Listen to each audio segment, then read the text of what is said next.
Un jour nouveau sur la cité éternelle Fumban s'est levé. Le roi est mort, vive le roi. 29 ans de règne, depuis le 10 août 1992, ont pris fin brutalement le 27 septembre 2021. À un mois, jour pour jour près, le sultan roi des Bamoun, El Hadj Ibrahim Bombonjoya, fêtait ses 84 ans de vie sur terre. Presque 3 décennies a présidé aux destinées d'une communauté parmi celles qui ont conservé le meilleur ancrage dans leur passé, les coutumes des pères fondateurs. Ces coutumes qui vont se déployer maintenant, tant pour les obsèques du sultan défunt que pour la désignation et l'installation de son successeur.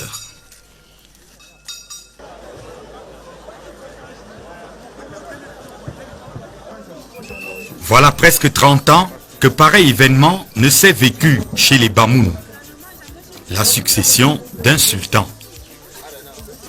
Ibrahim Bombonjoya, avec ses 29 ans de règne, n'a certes pas atteint le record de son père, le sultan Jimolu Seydou Njoya, qui a régné 59 ans, de 1933 à juillet 1992. L'excitation perceptible de la foule démontre toutefois de l'inédit de la tranche d'histoire que nous nous apprêtons à vivre. La succession ici est l'enchaînement naturel d'obsèques vécues dans une ferveur sans pareille. Ils sont venus d'ici, ils sont venus d'ailleurs. Le peuple Bamoun en premier, les curieux et les visiteurs aussi, en nombre et en importance.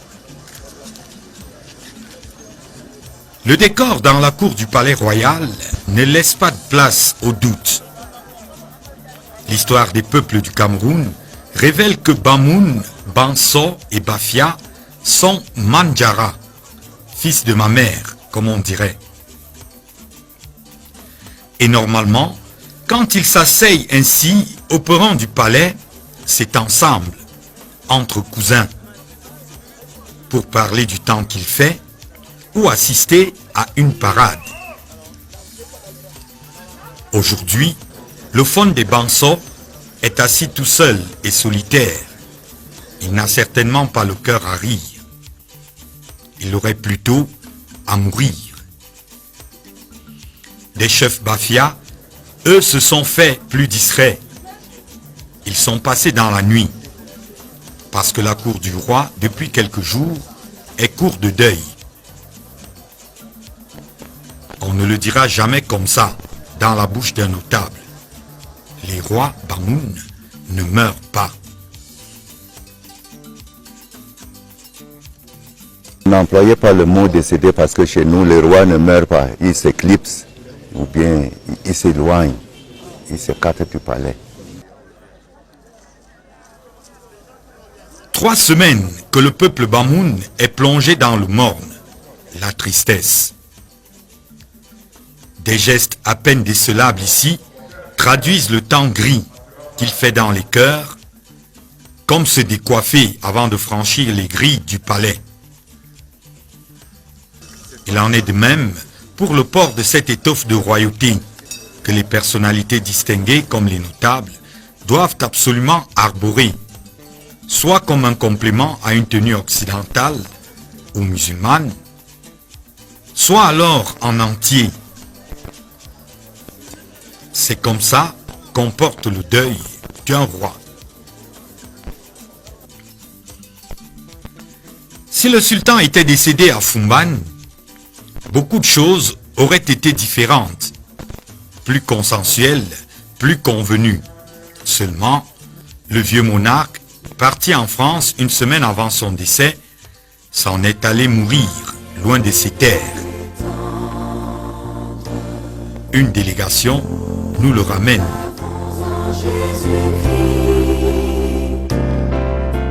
Toujours prêt à nous entendre.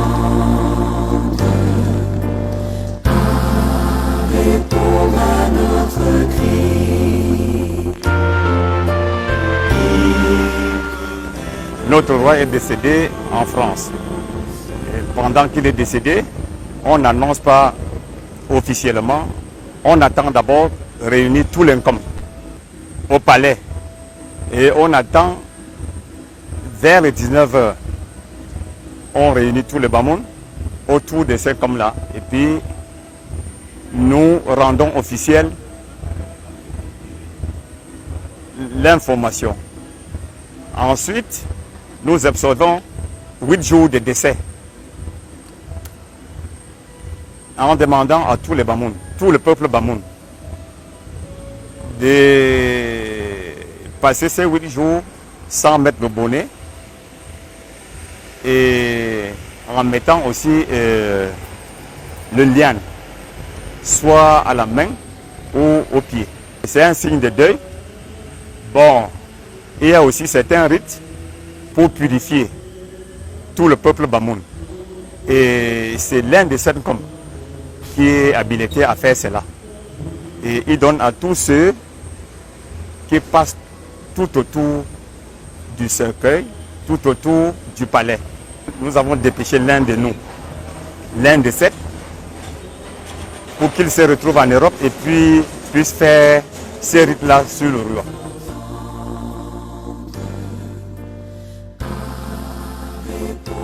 Le deuil du sultan roi Bombo Joya est une alchimie de toute ses vies. Il n'a pas commencé par être ce monarque apprécié.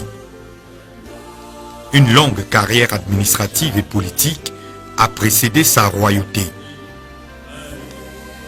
C'est ce qui explique cette immense cérémonie protocolaire à la descente d'avion de la dépouille mortelle.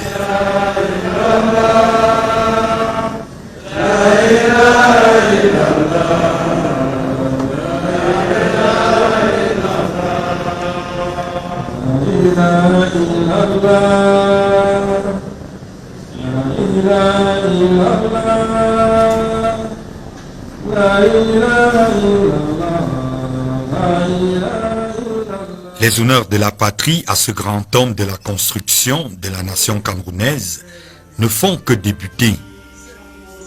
Ils iront jusqu'au village.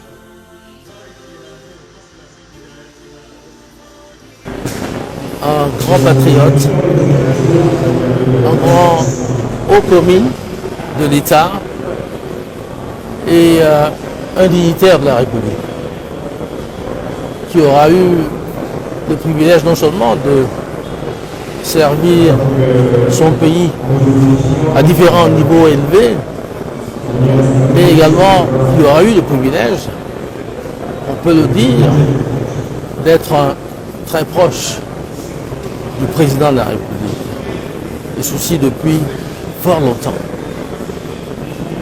Donc c'est quand même un très grand Camerounais que nous célébrons. Dans ce qui se laisse admirer, l'omniprésence de l'étoffe royale et des dispositions déjà singulières. Seuls ces quatre ont accès à la chambre royale montée pour la circonstance. Ce sont les mêmes qui ont porté le cercueil, pourtant imposant, massif même. Rien que les Nkom qui doivent toucher au cercueil. Pourquoi? Parce que depuis Rifum, aucune personne, en dehors de ses frères, ne peut toucher au cercueil. Ce n'est pas quelque chose qui date d'aujourd'hui. C'est quelque chose depuis des années. On les appelle les Nkum en langue bamoun. Ce sont 4 membres d'une collégialité d'une trentaine de notables, investis de pouvoirs spéciaux dans le sultanat bamoun.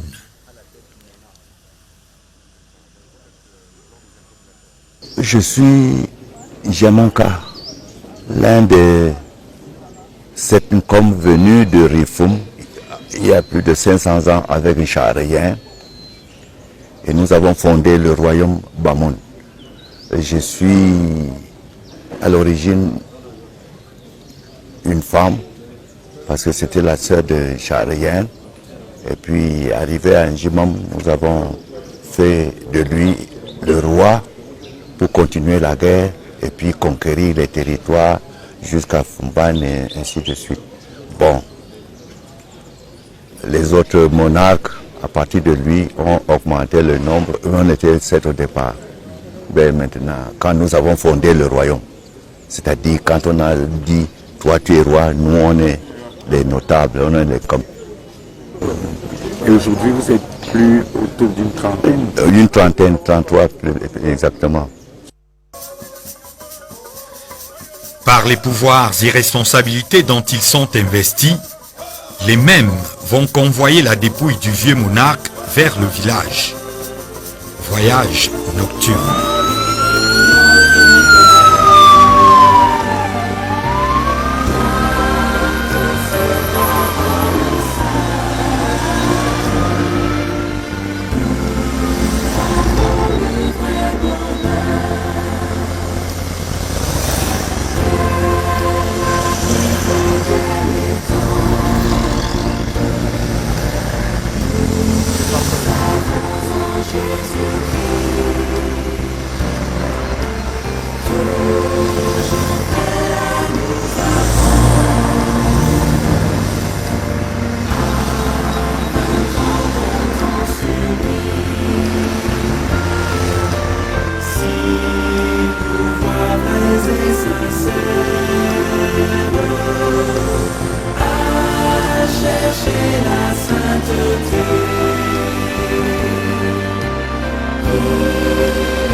Entre contes et légendes, les Cancans vont s'alimenter d'un autre récit fantastique de ce voyage.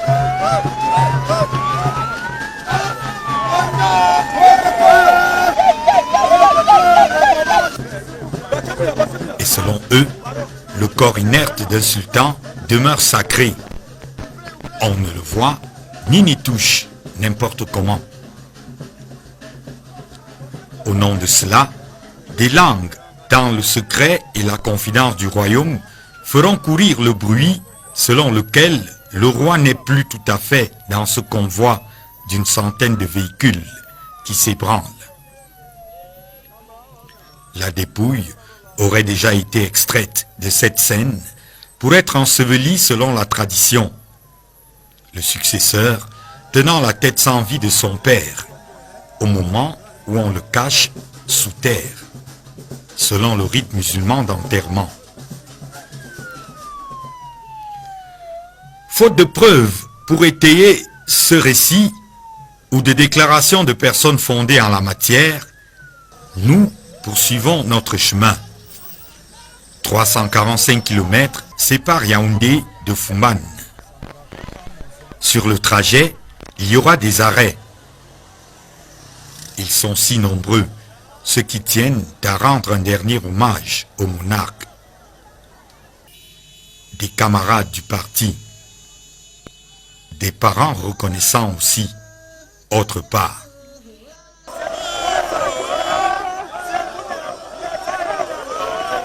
Le sultan Bamoun était un père pour nous. Ça a commencé par son devin père qui était parti depuis. Sa dépouille s'était arrêtée ici. Et nous l'avons accueilli. Les relations entre les Bamoun et les Banunga n'ont pas commencé d'aujourd'hui. Parce qu'il y a une de nos filles qui était allée à Bamoun. Et Bamoun elle a accouché. Le Bamoun a envoyé une représentante, Nyap Nunke, qui est une fille Banunga, mais qui porte le nom de la princesse Bamoun.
On ne pleure presque pas.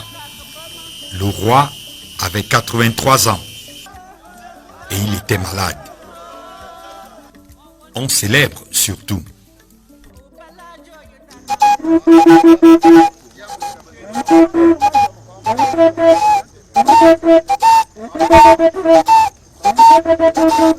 L'arrivée sur ce pont, lisière du royaume, le roi doit faire une halte. Sa garde armée est venue l'attendre.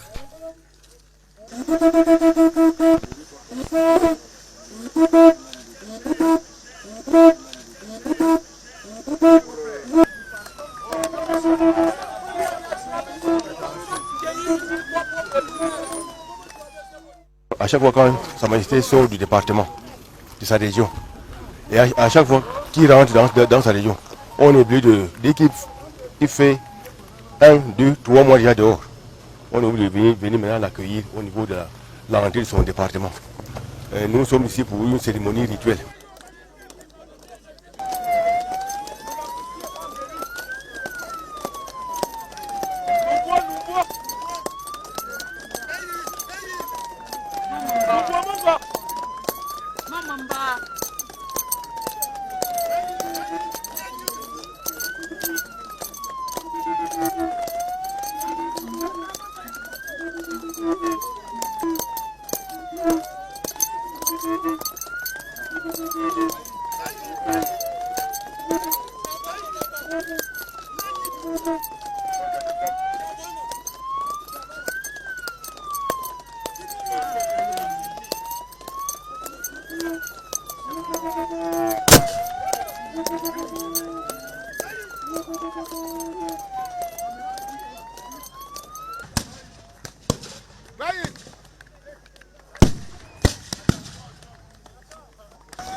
À partir de cet instant, les Bamouns peuvent véritablement se lâcher, exprimer leur peine.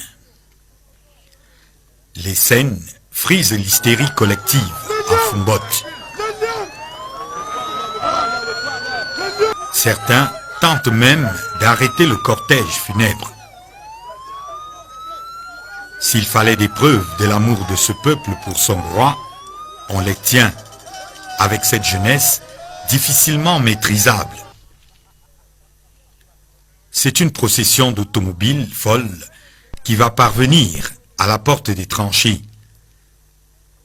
Le tout dernier chantier du feu Mbombo-Joya, inauguré le 14 février 2021, après une réfection suite à un incendie.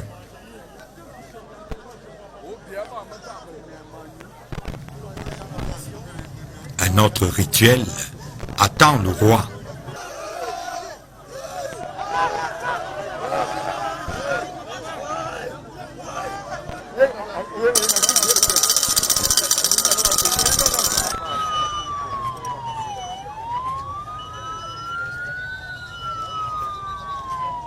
La porte de tranchée, c'est la porte de victoire au retour des campagnes, des grands événements comme l'Ongouane, etc. Le retour du sultan pour nous, c'est encore la consécration de ces grands mouvements. Il rentre pour que demain ou après-demain on ait un autre roi. On doit bénir le lieu pour que ceux qui sont à l'intérieur aient la paix. Parce que sans cela, ce que vous avez vu au sol, et que nous ne pouvons pas traverser pour l'instant, il aura l'occasion de traverser. Le seul à traverser, c'est pour dire que le peuple Bamoun sera en paix. Pas seulement le peuple Bamoun, tous ceux qui sont à l'intérieur.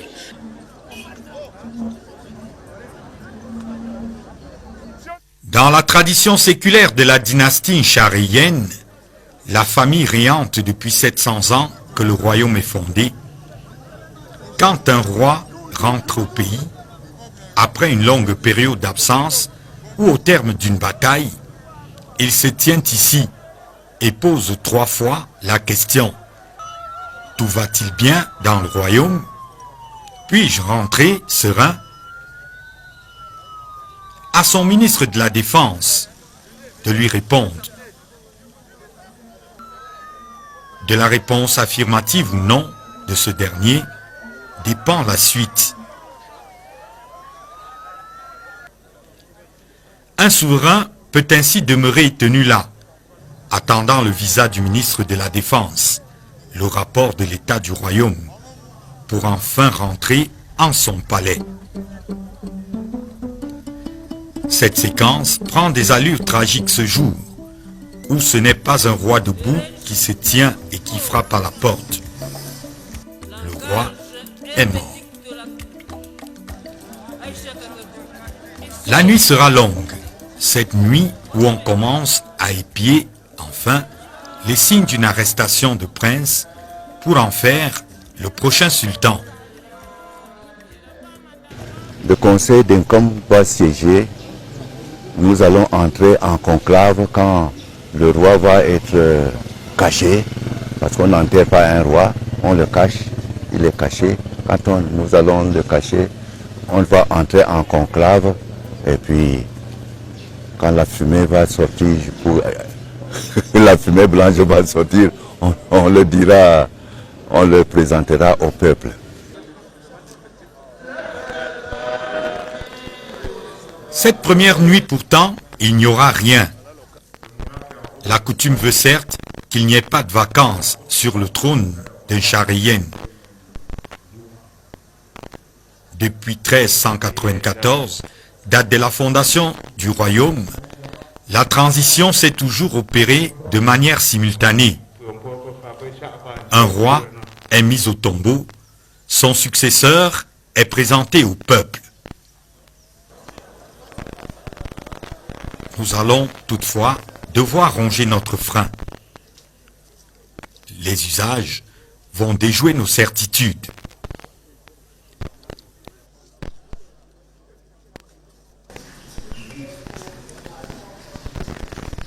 La chambre mortuaire est close au regard. Un chœur de fidèles musulmans chante le Coran. Sans doute des versets berceuses pour l'âme qui s'en va.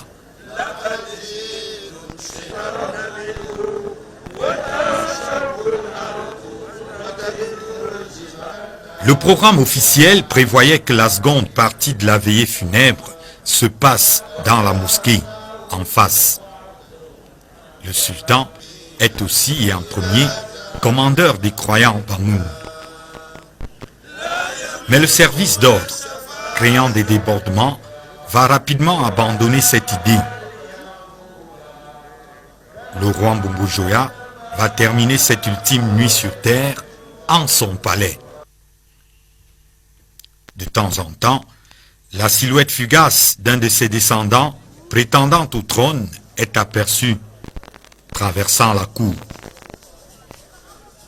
on se fait des films dans nos têtes, imaginant une escouade de vieux sorciers initiés en ce moment même aux trousses de l'un des 22 enfants que le sultan défunt a eu depuis sa montée sur le trône en 1992. 22 enfants, dont 15 garçons, dont les faits et gestes polarisent les regards. Les filles peuvent accéder au trône, en théorie seulement. Des récits surannés, remis au goût du jour, racontent pourtant qu'une reine, et donc sultane, a bien trôné dans l'histoire. Une trentaine de minutes par là, le temps de transmettre le sceptre à son fils. Des coups de feu intermittents, comme pour secouer la torpeur matinale. Nous sommes le jour où le sultan Bombo Joya va rejoindre officiellement la terre de ses ancêtres. Un cérémonial qu'il est interdit de filmer se déroule alors dans notre dos. On nous a recommandé de nous retourner. Le cercueil du monarque est sorti du palais. Destination, la cour d'apparat devant la mosquée, où il est prévu que les dignitaires de la République viennent s'incliner et dire adieu.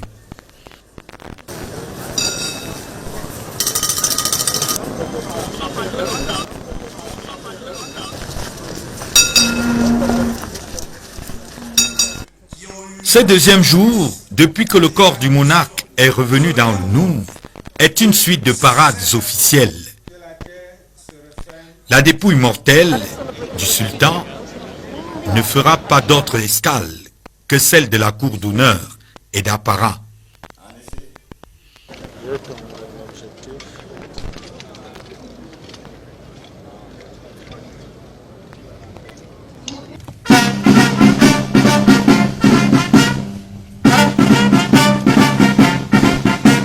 Sénateur Ibrahim Bombo Joya,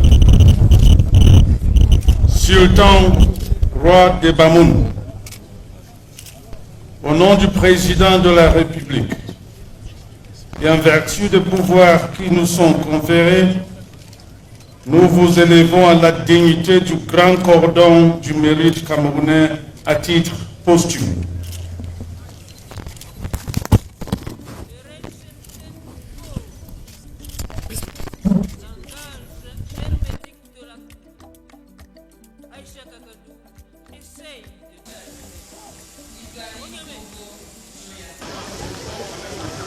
Une fois que le Premier ministre chef du gouvernement a fait ses devoirs, la procession d'un Nkem reprend le chemin du palais, transportant le roi. Il va être enseveli dans le secret, rejoindre les 18 qui l'ont précédé dans l'au-delà. On n'imagine même pas que quelqu'un puisse immortaliser cette rencontre entre Mbombo Joya et ses ancêtres, en photo ou en vidéo. Dieu témoin. Curieux et invités sont priés de se déporter au village du Ngwon, festival patrimonial Bamoun, pour la suite des hommages.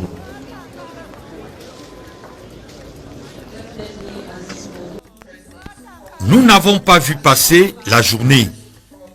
Des hommages fleuris, un merci tonitruant sous la canicule.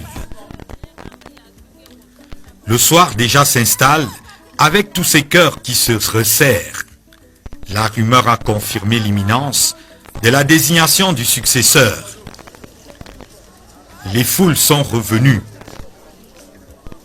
Elles sont là. On se marche sur les pieds dans la cour du palais. Une majorité de jeunes, les familles proches de la famille royale, quelques courtisans, des touristes qui plantent le décor d'une partie pour être longue. Le scénario est confus dans les têtes. On parle de capturer un des fils du précédent sultan, celui qu'il a préalablement désigné à une poignée de confidents.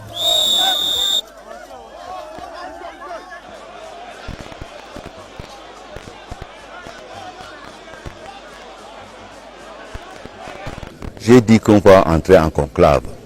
Les conseillers, nous. Il a aussi désigné quelques autres notables qui sont comme ces testamentaires. Il a laissé des consignes. On va pas vous demander lesquels. Non, vous n'allez pas... Je ne vais pas tomber dans ce piège. Ce n'est pas possible.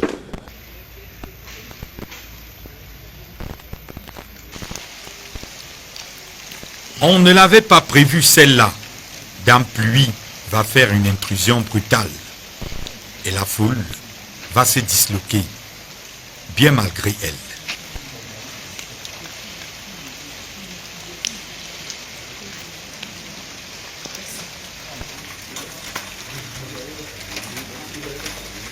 Les heures pourtant s'égrènent. La fatigue a raison des derniers résistants. Il faudra des trésors d'endurance à la caméra et un supplément de vigilance pour capter ces deux voitures qui, autour de 3 heures du matin de dimanche, entre chiens et loups, signalent qu'un sultan est de nouveau prêt à s'installer sur le trône de Chariyen. L'Inkeum s'était enfermé dans une salle du palais quelques longues heures avant. On n'a pas vu passer ce mandaté pour la capture symbolique du sultan. Ce sont eux qui reviennent avec le choix du monarque défunt dans ces voitures banalisées, laquelle nous ne savons trop. Il est temps d'aller dormir, nous aussi, si on le peut encore. Le matin n'est plus si loin. Oui, il y a des noms qui circulent. On dit que c'est qui? Bon, on nous parle de Sinabil. On nous parle également de Bourgeois Seydou. Et vous pensez pour qui? Bon, nous pensons pour Sinabil selon la tradition. Nous sommes donc arrivés ce matin, croyant qu'on devait être au courant. Jusque-là, nous ne sommes pas encore au parfum de la nouvelle. Et vous êtes toujours là, vous Nous attendez. sommes là, on attend le nouveau, mais il est déjà là, mais on attend la présentation. Je ne pouvais pas attendre qu'on me relate ce que je pouvais moi-même vivre et relater à mes enfants. Vous avez été ici la nuit? Oui. Vous avez veillé jusqu'à quelle heure? Nous avons veillé jusqu'à 3h, 4h pratiquement. Et on revient donc pour accueillir notre nouveau. Il y a des noms qui circulent, vous avez entendu lequel? Fortement Ginabil. Les réseaux sociaux ou le secret des dieux, un nom revient plus souvent qu'à son tour dans la bouche des gens de Fumban qui, dès matines, ont envahi l'espace autour et dans le palais. Les heures s'avancent, le soleil darde de plus en plus. La pluie de la veille a dégagé l'horizon et la voie au rayon. La foule, elle, grossit à vue d'œil.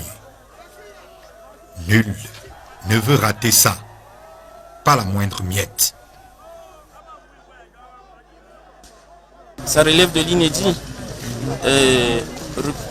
Accueillir son père, son époux, son mari, parce que le sultan, roi des Bamoun, représente tout cela pour tout le peuple Bamoun. Et c'est un événement à ne pas manquer. La rumeur dit que ce sera qui? Il y a des rumeurs dans la foule. Vous avez entendu des noms? Pour ce que nous représentons dans le peuple Bamoun, il ne nous revient pas de parler de rumeurs, et encore que nous sommes à quelques poussières de minutes seulement. Vos oreilles ont quand même traîné. Vous avez entendu des choses dans la foule? On entend des choses ça et là, comme et puis dans les médias sociaux. Comme qui? Non, non. Je me réserve ce droit et nous disons, nous attendons notre sultan roi des Bamoun, que nous allons chérir et que nous allons soutenir. Une décision doit être prise, vu la taille de la foule qui grossit. Pour la première fois depuis 700 ans, le sultan arrêté dans la nuit sera présenté dans la cour d'apparat. Suit alors le balai de transport des attributs de la royauté. trône du roi, défense d'éléphants, tapis et ornements divers. C'est aussi le moment de redire les règles du jeu de désignation d'un nouveau souverain. Une fois que son père, le régnant avant, vient à s'effacer. Le jour J, on organisera le conclave et puis on fera les rites et puis on l'habillera. Il sortira du palais avec nous et on le présentera au public.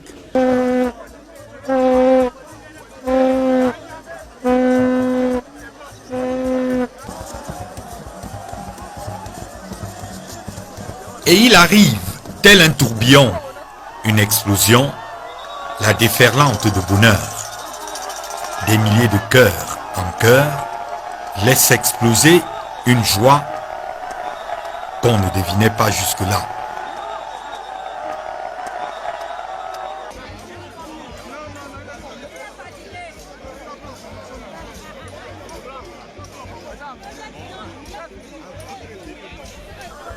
C'est Nabil, comme disaient les pronostics.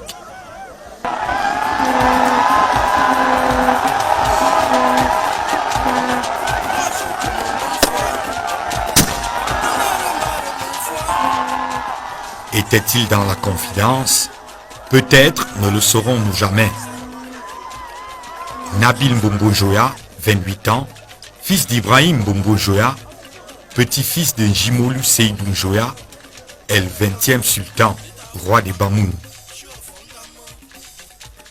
Passé l'euphorie de ce jour où il se présente à son peuple, il lui reste quelques épreuves rituelles fondamentales. Le sultan devra dans les prochains jours, certainement le lendemain, se rendre ici en Jimom, à 20 minutes de route de la cité de Fumban. Dans cette enceinte close, une pierre sur 7 est le premier trône du tout premier sultan, Chareyen. Le nouveau devra s'asseoir dessus.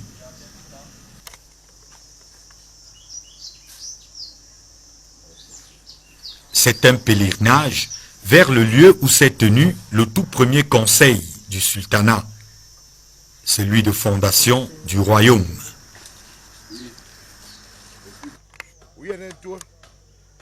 Le site et les 7 pierres sont soigneusement gardés par Samuel.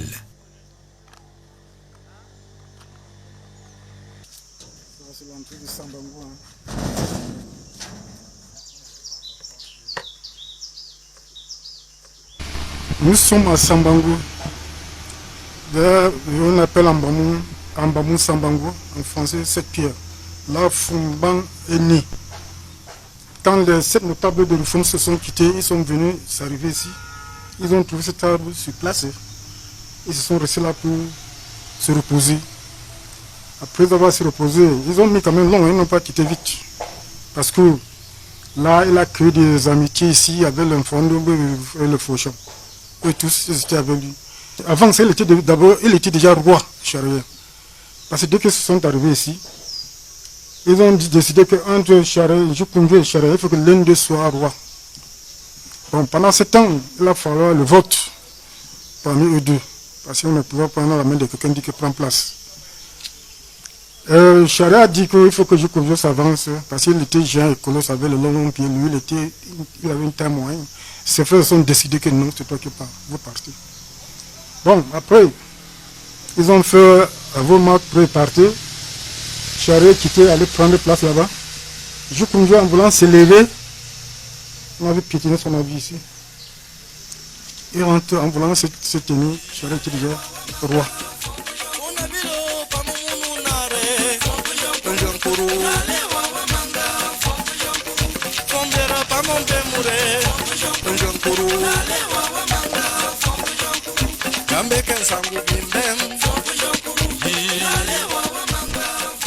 Une fresque dans la cour du palais retrace le passé. Elle immortalise les instants fondateurs du royaume. Cet arbre modélisé dessus, le voici en vrai. S'il a pris des rides, elle ne se voit pas tant que ça. La même eau jaunâtre coule sur le lit de la rivière, l'autre étape charnière de la création d'un sultan Bamoun.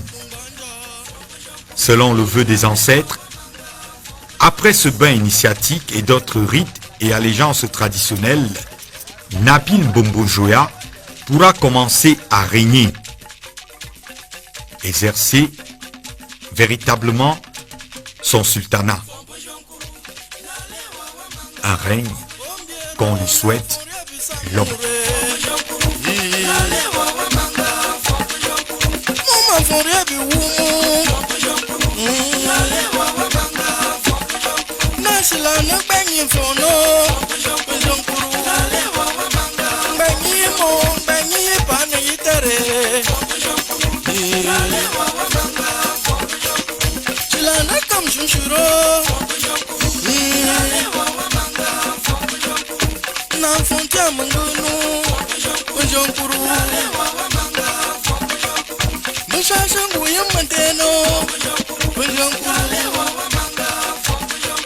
Oh, yo,